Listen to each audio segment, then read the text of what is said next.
King of Gods. By Fast Food Restaurant, Kabanata 13.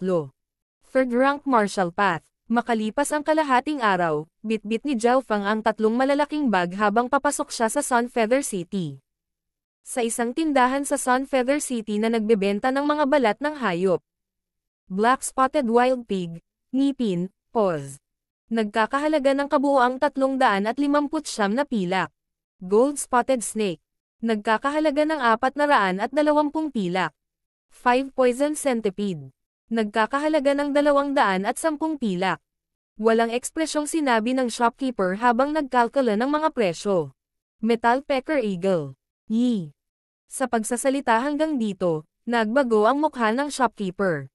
Ang Metal Pecker Eagle ay isang halimaw na halos pumasok na sa hanay ng mga nakamamatay na hayop. Malakas ang depensa nito at mahirap abutin. Kahit na ang ilang mga cultivator na 4th rank ay hindi sila mahuhuli. Dahil dito, ang presyo ng Metal Pecker Eagles ay lumampas sa iba pang mga hayop na may parehong ranggo. Metal Pecker Eagle. 3 sa kanila. Nagkakahalaga ng 1,100 pilak. Sabi ng shopkeeper pagkatapos huminto saglit. 1,100 pilak. Medyo nabigla si Zhao Fang dahil ang agila ay nagkakahalaga ng higit pa sa inaakala niya.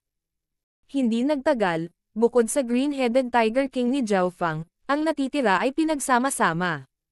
Kabuang 5,850 pilak. Sabi ng shopkeeper. 5,850 pilak. Bumilis ang puso ni Zhao Fang. 20 silver lang ang monthly allowance niya. Hindi siya nagkaroon ng pagkakataon na may dala siyang higit sa 100 pilak sa kanya. Kahit noon pa, ang pinakamahal na materyales, ang ng Green-Headed Tiger King, ay hindi pa naidagdag. Paano ito? Bibigyan kita ng kabuoang 5,900 pilak. Tuso ang mukha ng shopkeeper. Oo naman. Hindi mapakali si Zhao Fang na magsalita kaya pumayag siya. Hindi nagtagal ay natanggap ni Zhao Fang ang kanyang pera, lahat ay nasa pilak na tala. Oo, nakikibahagi ba kayo sa mga nakamamatay na hayop? Hindi kaagad umalis si Zhao Fang pagkatapos makipagpalitan. Marahil ay mayroon kang nakamamatay na bahagi ng hayop. Ang mga mata ng shopkeeper ay lumutang patungo sa huling bag na nasa mga kamay ni Zhao Fang. Oo, dahan-daang binuksan ni Zhao Fang ang kanyang bag, ipinakita ang mga bahagi ng Green-Headed Tiger King. Agad na lumabas ang isang malakas na aura mula sa bag. Green-Headed Tiger King. Bulalas ng shopkeeper habang hindi makapaniwalang nakatingin kay Zhao Fang.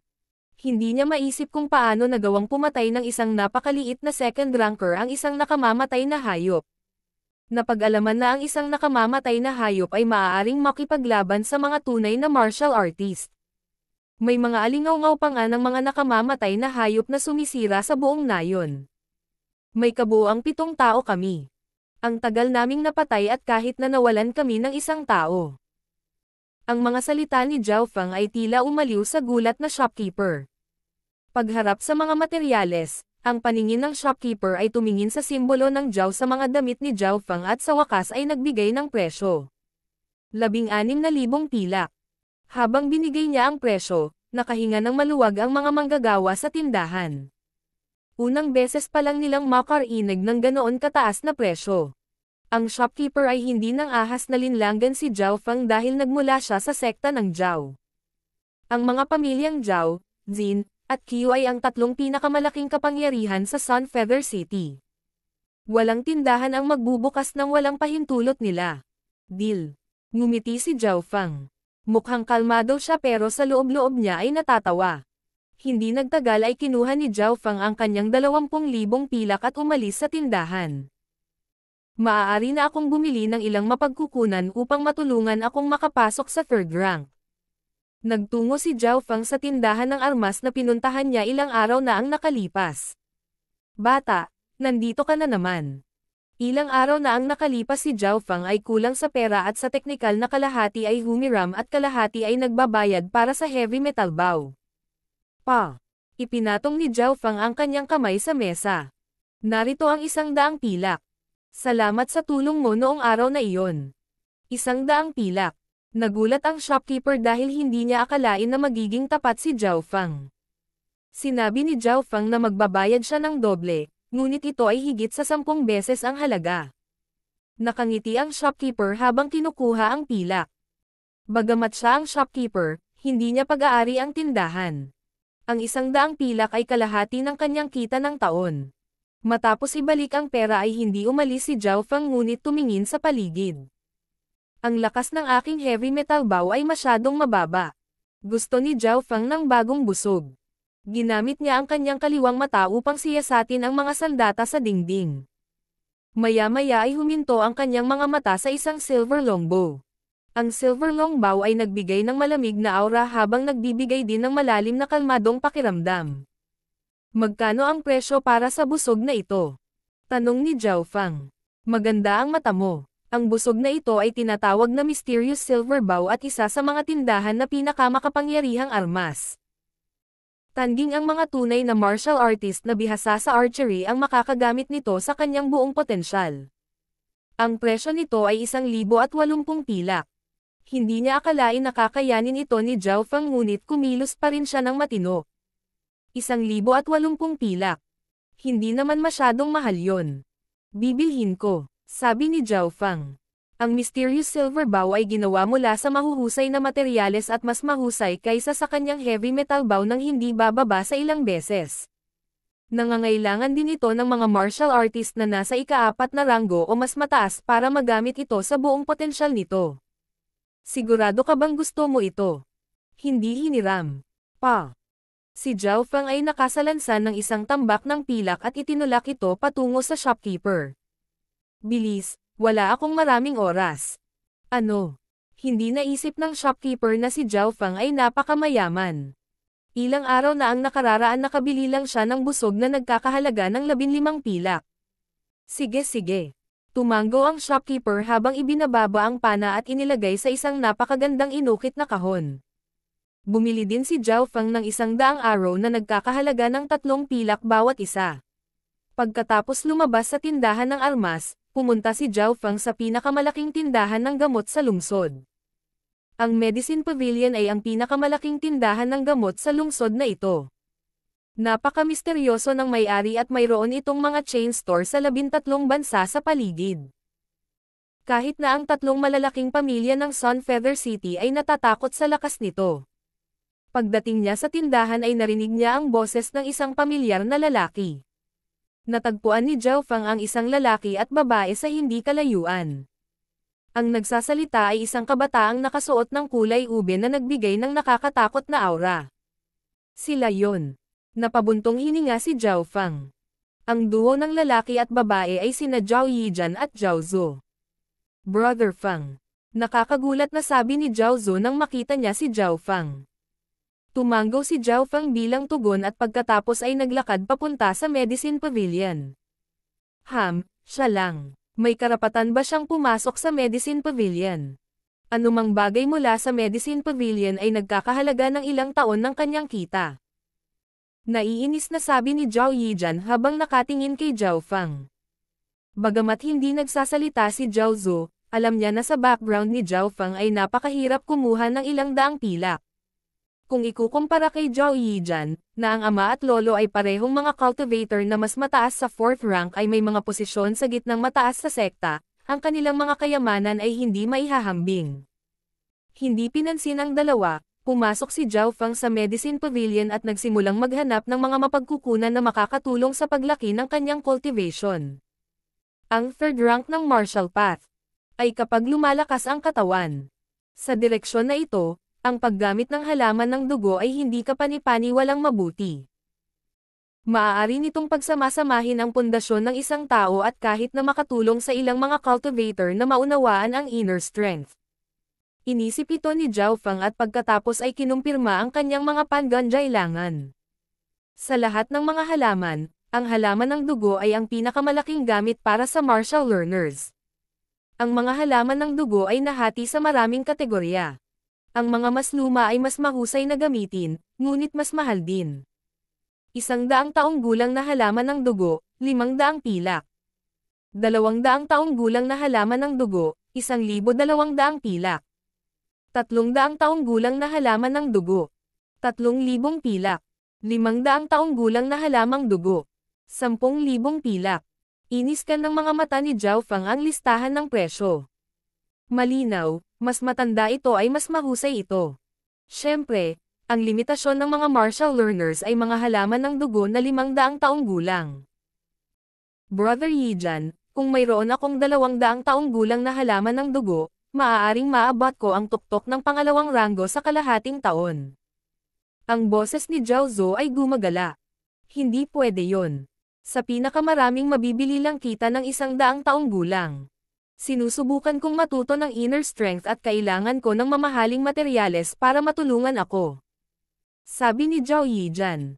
Bagamat mayaman siya, hindi niya kayang gastusin ang kanyang pera ng walang ingat. Ang 100 taong gulang ay okay din. Bahagyang ngumiti si Zhao Zhou. Sa sandaling ito, isang boses na walang ekspresyon ang nagsabi. Shopkeeper, bigyan mo ako ng 200 taong gulang na halaman ng dugo at 300 taong gulang. Nakuha ng boses na ito ang atensyon ng maraming tao. Siya yon. Nakita ni Zhao Zhou si Zhao Feng na nasa hindi kalayuan at lumokso ang kanyang puso. 300 taong gulang na halaman ng dugo. Malamang nagyayabang siya. Malamig na tumawa si Zhao Yijan. Hindi siya makapaniwala na ang isang normal na alagad ng sangay ay kayang bumili ng 300 taong gulang na halaman ng dugo. 200 taong gulang na halaman ng dugo at 300 taong gulang na halaman ng dugo. Isang kabuoang 5,400 pilak. Ibinigay ng shopkeeper ang kanyang presyo. Hindi nagtagal, sa harap ng kanilang mga mata, inilabas ni Zhao Feng ang kanyang pilak at matagumpay na ipinagpalit ito sa shopkeeper. Ang eksenang ito ay nagpawi ng ngiti ni Zhao Yijan. Paano? Paano ito posible? Si Zhao Zhou ay may hindi makapaniwala at nalilitong tingin. Shopkeeper, maaari ba akong makakuha ng 3 bote ng high-level healing pills pati na rin ng 3 bote ng high-level blood recovery pills? Bumili si Zhao Feng ng iba pang gamot na lahat ay mataas ang antas at gumastos ng 1,000 pilak. Pagkatapos ng palitan, kumaway si Zhao Feng kay Zhao Zhou at umalis sa magandang paraan. Nang tumugon, si Zhao Zhou ay may pilit na ngiti at hindi tumingin kay Zhao Feng sa mata. Pagkatapos umalis sa Medicine Pavilion, hindi na bumalik si Zhao Feng sa sekta ng Zhao. Sa halip ay pumunta siya sa isang inn. Una niyang kinalkala ang pilak na naiwan niya, ito ay kabuoang 12,000 pilak. Iiwan ko itong pilak para magamit mamaya. Naunawaan ni Zhao Feng na ang isang cultivator path ay nangangailangan ng malaking halaga ng resources. Nang gabing iyon, ipinikit niya ang kanyang mga mata at dahan-daang ginamit ang air-pushing breathing technique. Sa loob ng kanyang kaliwang mata, ang malabong berdeng kinang ay tumaas mula 2 talampakan hanggang 5 talampakan. Kinumpirma ni Zhao Feng na naabot na niya ang tuktok ng 2nd rank at kailangan lang ng kalahating hakbang pa upang maabot ang 3rd rank. Nagtataka ako kung gaano kalakas ang gamot na ito. Si Zhao Feng ay puno ng mga inaasahan habang kumakain siya ng isang halaman ng dugo na 200 taong gulang. Hindi nagtagal, naramdaman ni Zhao Feng ang napakalaking lakas na lumitaw sa kanyang katawan na magulo. Anong malakas na damo? Ganap na ginamit ni Zhao Feng ang air-pushing breathing technique at hinigop ang gamot. Marahil ay dahil hindi pa nakagamit si Zhao Feng ng ganoon kamahal na mga halamang gamo kaya naisip niya na ito ay napakalakas. Sa umaga ng ikalawang araw. Pwede ba itong? Naramdaman ni Zhao Feng ang kanyang sarili na sumabog sa lakas. Ang lahat ng kanyang mga kalamnan at buto ay puno ng kapangyarihan. Pang! Casual niyang ikinaway ang kanyang kamao at tumama sa lakas na 700 kilo. Ang pagpasok sa 3rd rank ay mas madali kaysa sa inaakala ni Zhao Feng. King of Gods, Kabanata 14. Lakas ng isang quasi-martial artist. Napakaganda ng epekto ng halamang dugo. Pakiramdam ni Zhao Feng ay hindi kapanipaniwala. Una niyang inisip na, sa tulong ng 200 taong halaman ng dugo, aabutin pa rin siya ng hindi bababa sa 2 araw para makalusot. Naisip ni Zhao Feng na kung ang lahat ay magkakaroon ng parehong epekto, ang mga cultivator sa 4th rank o mas mataas ay walang halaga. Sa lalong madaling panahon nakita niya ang mga dahilan. Una, hindi pa siya nakakainom ng anumang halamang gamot noon kaya't naaabsorb niya ang halamang gamot sa mataas na antas. Pangalawa, Ang air pushing breathing technique ay umabot sa ikatlong antas, na naging dahilan upang ang lakas ni Zhao Feng ay umabot sa third rank kahit na siya ay nasa second rank.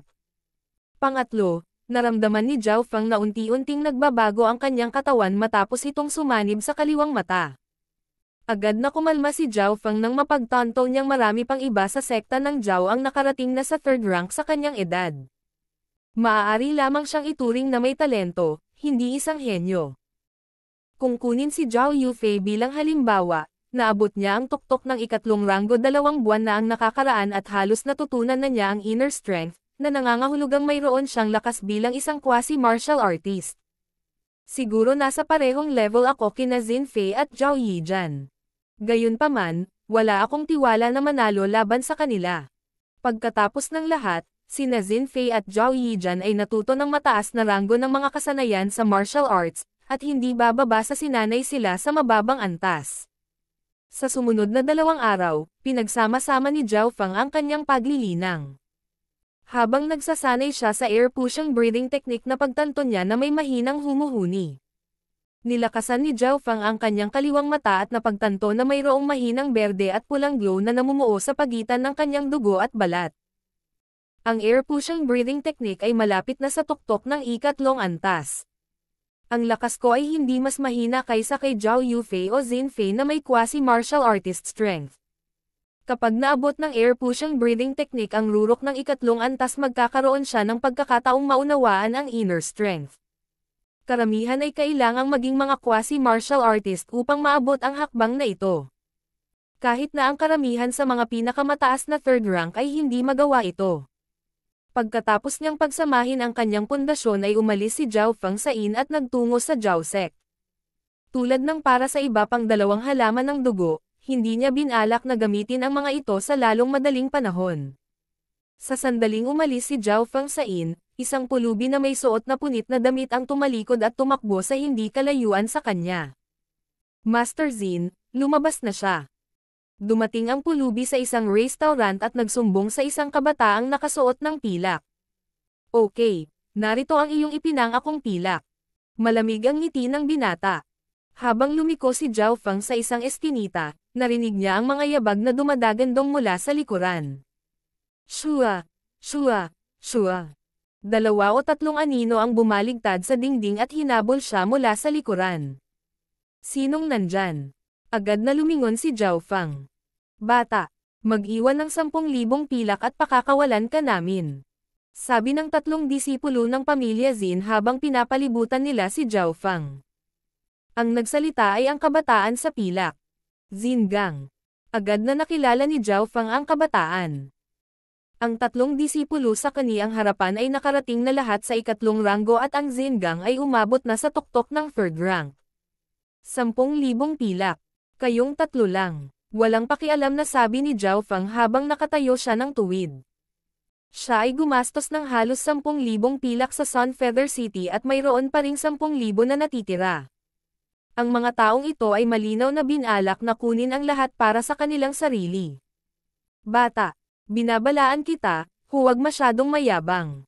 Nasugatan ako sa huling pagkakataon, kaya ka nanalo.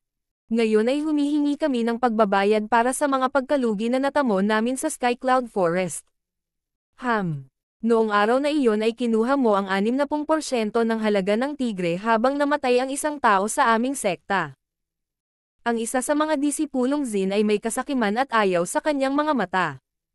Tumigil ka sa pagsasalita ng kalokohan. Mabilis natin siyang ibababa sakaling may mangyari. Sabi ng binata sa kaliwa habang sinisipa niya si Zhao Feng. Kaagad pagkatapos ay sumunod ang 2 iba pa. Hahaha, ang daming basura. Tumawa si Zhao Feng habang tumalon siya ng 7 metro mula sa lupa at lumapag sa ibabaw ng dingding ng isang mansyon. Madali niyang naiwasan ang 3 nakakatuwang pag-atake. Huwag mong hayaan siyang tumakas. Umungol si Xin Gang at siya ang unang tumalon patungo kay Zhao Feng. Tumakas.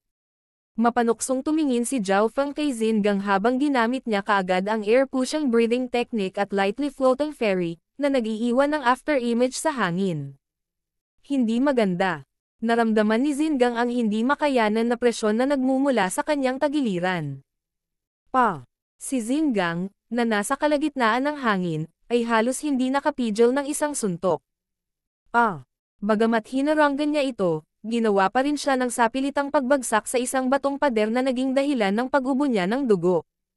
Ang lakas siguro ng batang ito ay umabot na sa quasi 4th rank. Hindi ko matanggap kahit isa sa mga suntok niya. Naramdaman ni Zingang na umitim ang kanyang mga mata at agad na binalaan ang kanyang mga kasamahan. Zinyu, Chen mag-ingat.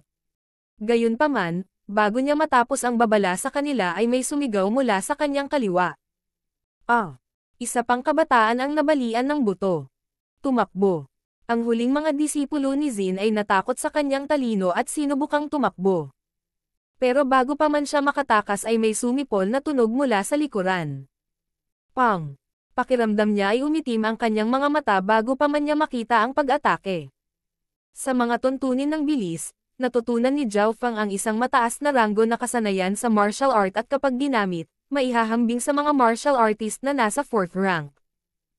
Pakakawalan na kita sa pagkakataong ito, pero kung galit ka ulit sa akin. Malamig na tumingin si Zhao Feng kay Zingang at pagkatapos, parang ibon, lumutang. Ang hindi kapani-pani walang lakas at bilis. Napatulala ang sinabi ng kabataang katabi ni Zingang. Ang Zhao Feng na ito ay nakarating lamang sa 3rd rank at mayroon ng lakas ng isang quasi-martial artist. Ang lakas ni Zhao Feng ngayon ay may kukumpara kay Zin Fei. Matapos tapusin ang Zingang at ang mga kasama niya, bumalik si Zhao Feng sa sekta ng Zhao. Ang ilang mga disipulo na pamilyar kay Zhao Feng ay nagulat sa kanyang paglilinang. Kailan naabot ni Zhao Feng ang 3rd rank ng martial path? Alam nilang lahat na ang lakas ni Zhao Feng ay nasa 1st rank lamang 20 araw ang nakalipas.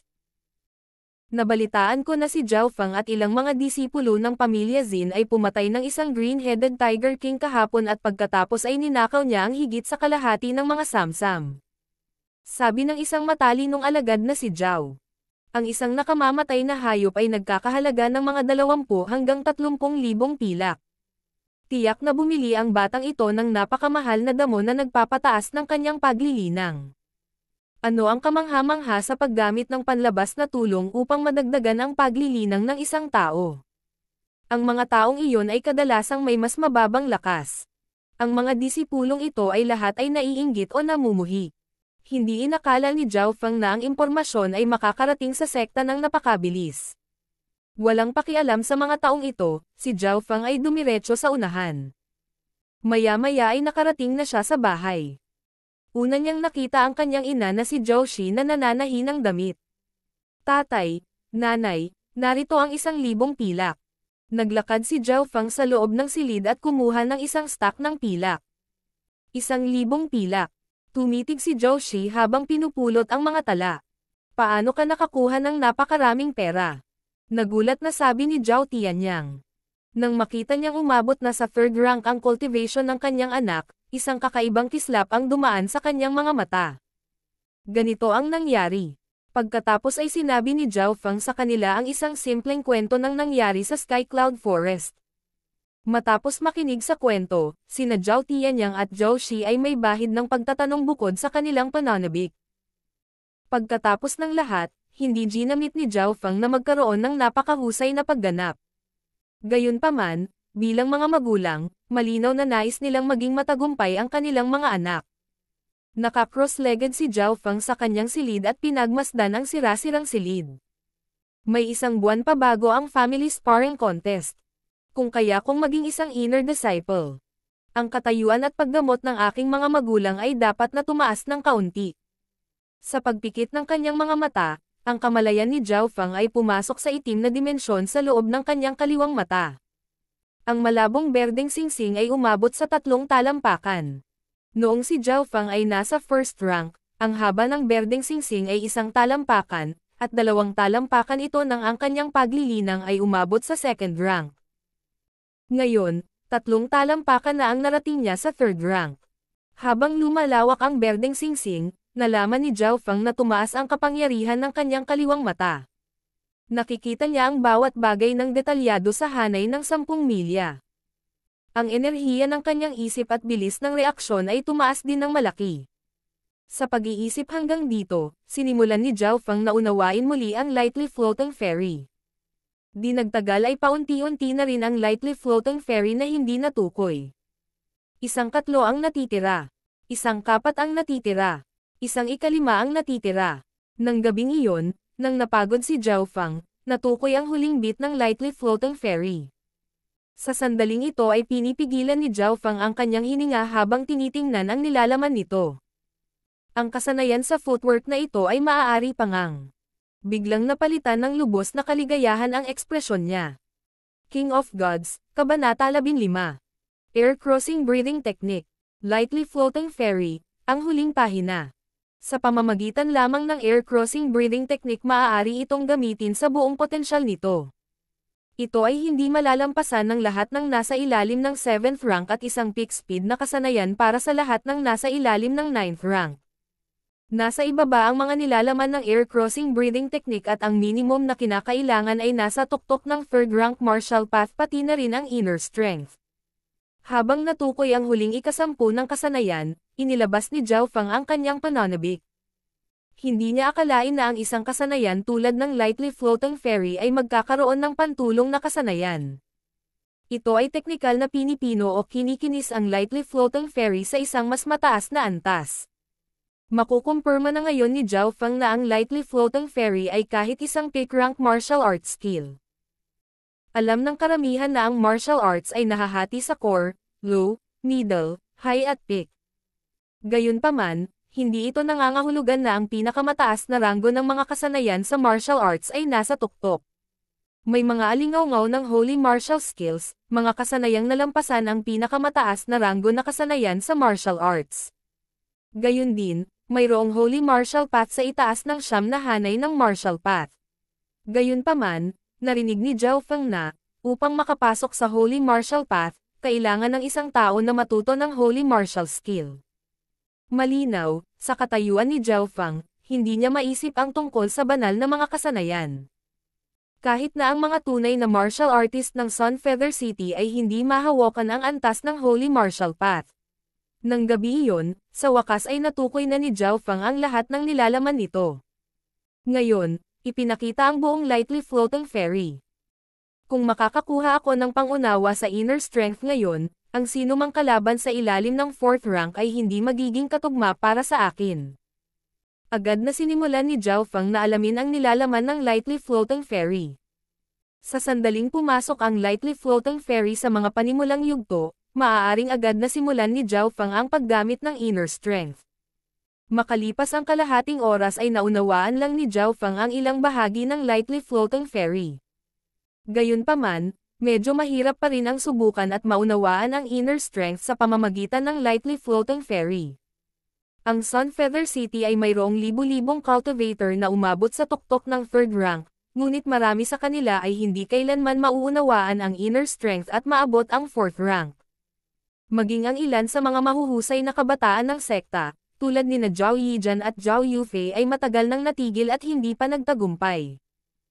Tinapos ni Zhao Feng ang gabing iyon ng may kabiguan. Huwag magmadali. Kakatungtong ko pa lang sa kaharian ng 3rd rank at kung kaya kong sanayin ang air pushing breathing technique sa tuktok ng ikatlong antas, naniniwala ako na tataas ang aking mga pagkakataong magtagumpay.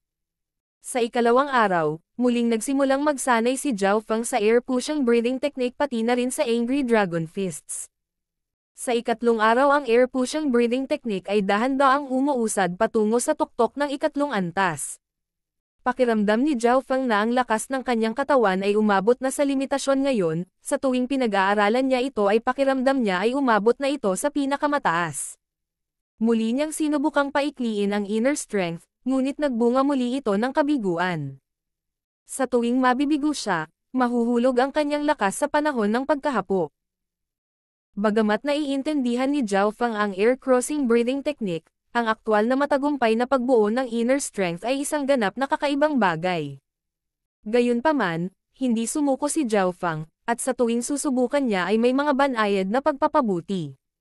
Sa parehong araw, nakatanggap si Zhao Feng ng paunawa. Kinabukasan ng tanghali ay magkakaroon ng isang napakalakas na martial artist na magbibigay ng turo sa larangan ng martial arts. Narinig ng bawat panlabas na alagad ang balitang ito. Isang bukas na lektura sa larangan ng martial arts. Siguro dahil isang buwan na lang ang sparring contest ng pamilya, pero ang mga outer disciples ay nagsimulang magsikap din. Si Zhao Feng ay labis na umaasa sa mga katuruan na ito. Kalahating taon pa lang siya sa sekta ng Zhao at ito ang unang pagkakataon na nagkaroon siya ng ganitong uri ng pagkakataon. Ang umaga ng ika-4 na araw. Bagamat hindi pa tanghali, marami na ang mga disipulo ng sekta ng Zhao dito. Nakita pa ni Zhao Feng ang maraming malalakas na panlabas na disipulo na hindi karaniwang nakikita. Tingnan mo. Dalawa iyan sa nangungunang tatlong panlabas na disipulo. Sina Zhao Yufei at Zhao Yijian. Kahit si Zhao Guang na nasa 5th rank ay narito. Ang pangunahing focus ng mga taong ito ay ang mga nasa tuktok sa gitna ng mga panlabas na disipulo. Sa sekta ng Zhao mayroong mahigit 1,000 kabataan mula sa edad na 13 hanggang 18. Mahigit sa kalahati sa kanila ay may mga cultivation ng 2nd rank. Malinaw, nang dumating si Zhao Feng, siya talaga ang nasa ilalim.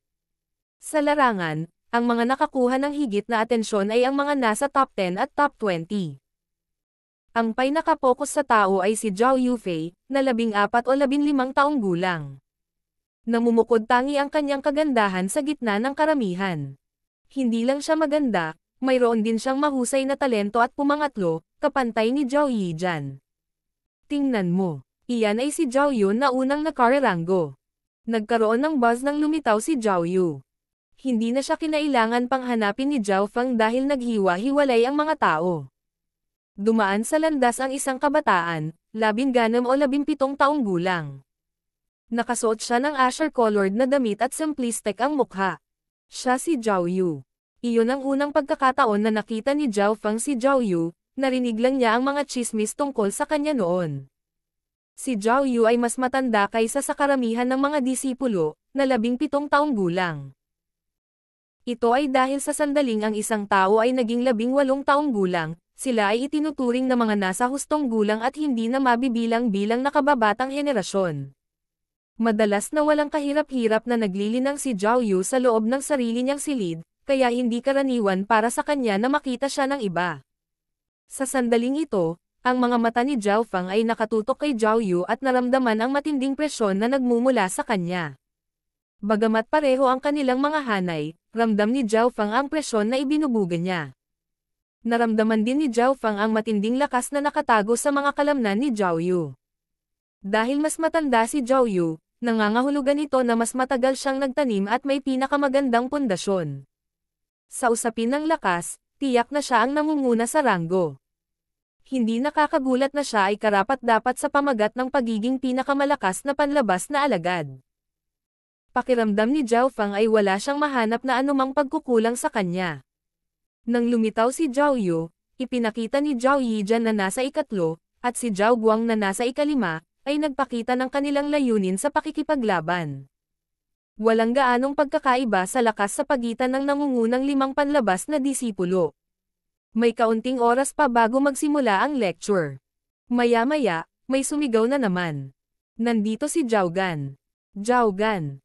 Ang taong nirerango sa top 5. Ang mga tingin ng maraming disipulo ay lumingon sa isang tiyak na direksyon. Ang dumating na kabataan ay isang kabataang maikli ang buhok na kasing payat ng leopardo ang katawan. Zhao Gan. Naramdaman ni Zhao Feng na pamilyar ang pangalan. Hindi nagtagal ay naalala niya na ang taong ito ay kapatid ni Zhao Kun. At sigurado, sa likod ni Zhao Gan ay may isang pamilyar na figure, si Zhao Kun. Nakita rin ni Zhao Kun si Zhao Feng. Nakita lang siya ni Zhao Feng na lumakad papunta sa kanyang kapatid at may sinabi. Umikot si Zhao Gan at ang kanyang malamig na mga mata ay nakatutok kay Zhao Feng. Ikaw ba si Zhao Feng? Walang ekspresyong sinabi ni Zhao Gan habang naglalakad. Wow! Nagkaroon ng pagkabigla na dumaan sa karamihan. Ano ang nangyayari? Bakit guguluhin ni Zhao Gan ang isang taong hindi kilala?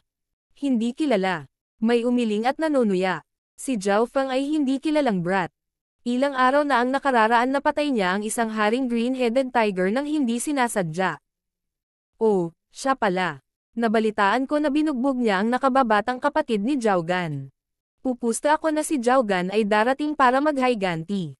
Pagkatapos ng maikling talakayan ay agad na tumahimik ang mga tao. Karamihan sa mga disipulo ay may mapaglarong hitsura sa kanilang mga mukha habang si Zhao Gan ay nireranggo sa ikalima sa mga panlabas na disipulo. Sa sandaling ito, kahit na si Zhao Yu, na nauna sa ranggo, sina Zhao Yijan at Zhao Yufei, na parehong nasa ikatlong pwesto, ay tumingin sa paligid. Si Zhao Yijan ay may nakasisiglang ekspresyon sa kanyang mukha. Alam na alam niya ang lakas ni Zhao Gan.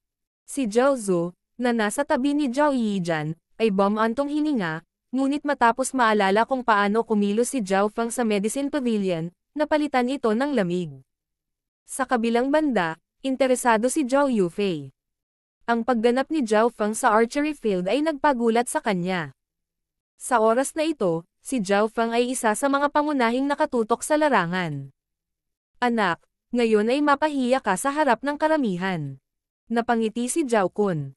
Hakbang-hakbang na naglakad si Zhao Gan, at bawat hakbang niya ay nagiging sanhi ng tensyon ng kapaligiran. Oo, ako si Zhao Feng. Si Zhao Feng ay nagbigay ng isang malabong ngiti habang sinusukat niya si Zhao Gan. King of Gods, Kabanata 16. Pagbugbog kay Zhao Gan. Oo, ako si Zhao Feng. Si Zhao Feng ay hindi umatras o bumigay. Sa halip ay hinarap niya si Zhao Gan. Ang tanawing ito ay naging sanhi ng pagkagulat ng maraming iba pang mga alagad. Kailan nakapasok si Zhao Feng sa third rank? Sa wakas ay natanto ni Zhao Kun at ng mga kasama ang pagbabago ni Zhao Feng. Maging si Zhao Zu na nakatayo sa tabi ni Zhao Yijan ay nagulat. Isang walang kwentang basura na gumagamit ng tulong sa labas para makalusot. Ang mga taong ito ay lalong mahina. Naiinis na sabi ni Zhao Yijan. Sa tingin ko rin. Sagot ni Zhao Zu. Zhao Feng, mas malakas ka kaysa sa inaakala ko. Kaya pala kaya mong bugbugin ang kapatid ko. Pinuri ni Zhao Gan si Zhao Feng nang huminto ito 2 yarda ang layo sa kanya. Huwag mo na akong purihin, narito ka para maghiganti para sa kapatid mo, sa palagay ko. Bahagyang ngumiti si Zhao Feng. Oo. Mabilis na nagpatuloy si Zhao Gan. Bagaman ang aking kapatid ay isang walang kwentang basura. Kapatid ko pa rin siya. Ang mukha ni Zhao Kun ay naging pangit habang nagsasalita si Zhao Gan. Ang kapatid niyang ito ay hindi kailanman nagbigay ng anumang mukha sa sinuman. Nagpatuloy si Zhao Gan. Mas bata ka sa akin at kaka-rating mo lang sa third rank. Kaya hindi kita ibubuli. Kung mabubuhay ka pa sa unang 10 galaw ko, hahayaan ko na ito. Oo naman. Medyo nagulat si Zhao Feng sa kung paano kumilos si Zhao Gan. Ang kapatid ni Zhao Kun ay hindi kasing yabang ng kanyang inaakala. Nagharap ang dalawa sa isang piraso ng ekstrang lupa sa larangan ng martial arts. Magsisimula na ngayon. Biglang nanlamig ang aura ni Zhao Gan at nagsimulang yumoko ang kanyang 4 na paa, parang makamandag na ahas. 13 pagbabago ng makamandag na ahas. Alam ng ilan sa mga alagad ang kasaysayan ng paglipat. Bilang kalaban ni Zhao Gan, nakaramdam si Zhao Feng ng hindi kilalang lamig. Habang natutunan ng magkapatid na lalaki ang 13 pagbabago ng makamandag na ahas, maaaring bigyan siya ni Zhao Gan ng matinding pressure. Ikalawang pagbabago ng poisonous snake. Si Zhao Gan, tulad ng isang ahas, ay tumama sa ulo ni Zhao Feng. Naramdaman na lamang ni Zhao Feng ang lamig sa kanyang ulo. Ang bilis at lakas ng kalaban ay doble kaysa kay Zhao Kun. Mabuti na lang ay madaling makita ng kanyang kaliwang mata ang ruta ng pag-atake ni Zhao Gan, kaya nagtaas siya ng kamao para harangan. Inihagis ni Zhao Feng si Zhao Gan gamit ang kanyang suntok, ngunit naramdaman niyang parang mantikilya ang katawan ng kalaban. Pumihit si Zhao Gan sa lupa at pagkatapos ay gumamit ng bilis ng pagsabog at lakas para sumugod pabalik kay Zhao Feng. Hindi nakakagulat na siya ay karapat-dapat na maging ikalimang pinakamahusay na panlabas na disipulo. May pakiramdam siya na ang kanyang kalaban ay hindi isang tao, ngunit isang nakamamatay, tusong ahas sa halip. Si Zhao Feng ay may tame time na tingin sa kanyang mukha habang siya ay nakaharap kay Zhao Gan. Sa maikling panahon na iyon, si Zhao Feng ay halos natalo ng maraming beses. Nagtataka ako kung hanggang saan ako makakarating nang hindi ginagamit ang aking kaliwang mata. Napakatahimik ni Zhao Feng. Sa sandaling ginamit niya ang kanyang kaliwang mata, ang bilis ng kanyang reaksyon at paningin ay tumaas ng husto, kaya hindi ito magiging anumang hamon para sa kanya. Siyempre, nang hindi ginagamit ang kanyang kaliwang mata, ang bilis ng reaksyon ni Zhao Feng ay nalampasan na ang mga martial learners na may parehong ranggo. Sa simula, si Zhao Feng ay nasa ilalim ng matinding pressure. Gayunpaman, habang nagpapatuloy ang laban, ginamit niya ang kanyang karanasan at lakas sa pakikipaglaban upang labanan si Zhao Gan. Pa! Beng! Magkasamang naglaban ang dalawang anino sa field. Ang dalawa sa kanila ay parehong gumamit ng malapit na mga kasanayan sa labanan, at ang bilis ng kanilang pakikipaglaban ay napakabilis. Ang lakas ni Zhao Feng ay mas malakas kaysa sa naisip ko. Ito ay naging 5 galaw. Nadama ng ilan sa iba pang mga alagad na hindi ito kapani-paniwala. Napakabilis ng pagpapabuti niya. Nagsimulang lumakas ang paghinga ni Zhao Zhu. Sa hindi kalayuan, patuloy na pinupunasan ni Zhao Kun ang pawis sa kanyang noo. Naisip niya na sa lakas ng kanyang kapatid, kailangan lang niya ng 2 o 3 galaw para mapabagsak si Zhao Feng, ngunit ang huli ay hindi inaasahang bumuti ng husto. Sa lalong madaling panahon ito ay ang ika-6 na paglipat. Kung paanong magkaparehas sina Zhao Feng at Zhao Gan sa isa't isa. Ika-4 na pagbabago ng makamandag na ahas. Ang mga galaw ni Zhao Gan ay naging parang dagat. Umikot ito, tumalon at pumulupot kay Zhao Feng.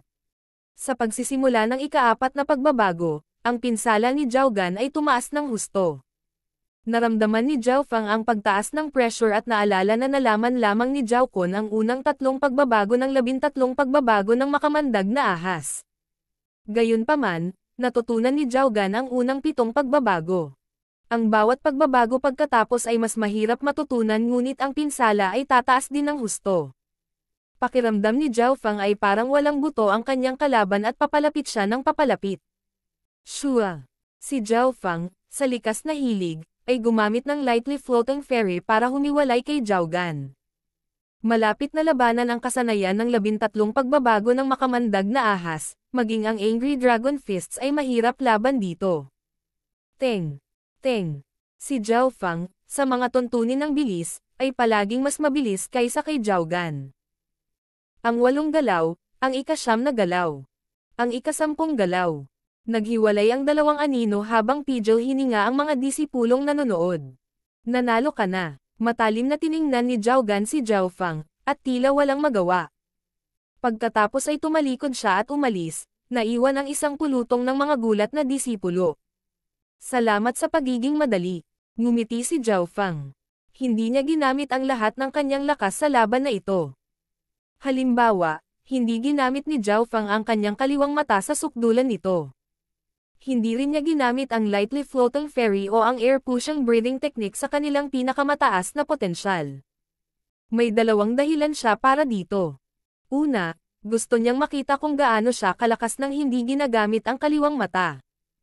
Pangalawa, gusto niyang mag-iwan ng ilang hidden card para sa family sparring contest. Ang resulta ay napakalinaw. Nang pigilan niya ang kanyang sarili na gamitin ang mga bagay na ito ay kapantay niya si Zhao Gan. Malinaw, hindi makumpirma ni Zhao Feng kung nag-iwan si Zhao Gan ng ilang mga nakatagong galaw dahil 10 suntok lang ang palitan nilang dalawa. Kailan siya naging napakalakas?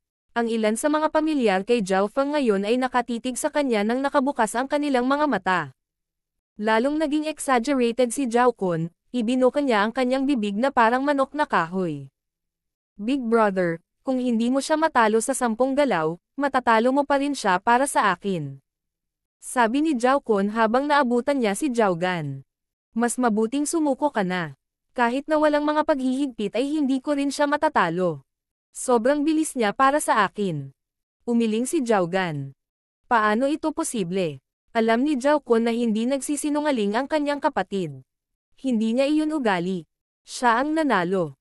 Ang katawan ni Zhao Zhu ay naging matigas habang seryosong nakatingin sa binata sa hindi kalayuan.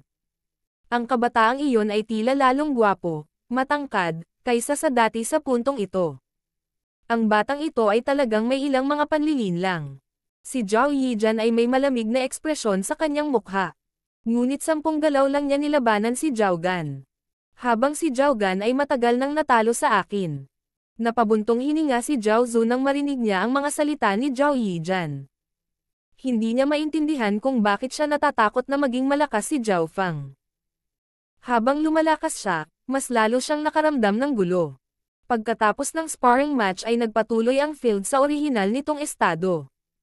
Ito ay dahil malapit na ang tanghali at ang makapangyarihang martial artist ay magbibigay ng lecture sa lalong madaling panahon. Nandito na si Coach Chen. Biglang natuwa ang mga tao. Sinundan ni Zhao Fang ang paningin ng lahat at nakita ang isang matangkad, matipunong lalaki na dahan-daang naglalakad papunta sa martial arts field. Ito si Coach Chen. Palihim na binuksan ni Zhao Fang ang kanyang kaliwang mata at nakitang may mahinang dilaw na kinang na lumalabas mula sa kanyang dugo. Ang lakas ng loob ay itinutulak sa tuwing siya ay humihinga, lumikha ito ng hindi nakikitang presyon. Bakit nagkaroon ng ibang aura ang mga makapangyarihang tao at lumikha ng hindi nakikitang pressure? Medyo naintindihan ni Zhao Fang sa pamamagitan ng pagtingin sa kanya. Sa sandaling ito, bawat hakbang na ginawa ni Coach Chen at bawat sulyap niya ay lumikha ng pressure. Ang aura na ito ay pagmamayari ng mga martial artist. Kahit sinong martial learner sa ilalim ng 4th rank ay maaaring walang lakas ng loob na umatake. Napakalakas. Ang mga alagad ay may mga mukha ng sindik at takot. Ilang martial learners sa Green Flower Continent ang gustong magkaroon ng titulong martial artist. Maging si Zhao Fang ay katulad din. Gayunpaman, ang kanyang layunin ay hindi limitado sa ito. Ang kanyang layunin ay martial master, ang mga may 7th rank o mas mataas. At maging ang napapabalitang Holy Martial Path. Ngayon ay pag-uusapan ko kung paano dapat gamitin ang mga kasanayan para sa mga martial learners na nasa 3rd rank o mas mababa. Magsasalita din ako tungkol sa aking karanasan sa inner strength. Malalim ngunit hindi malakas ang boses ni Coach Chen. Gayunpaman, kahit na ang mga ilang daang metro ang layo ay maririnig siya ng malinaw. Matapos marinig ang mga karanasan ng inner strength, lumiwanag ang mga mata ni na Zhao Yijan, Zhao Yufei at Zhao Yu. Inner strength ng martial path. Nagkataon lang, si Zhao Fang ay naging puno ng mga inaasahan.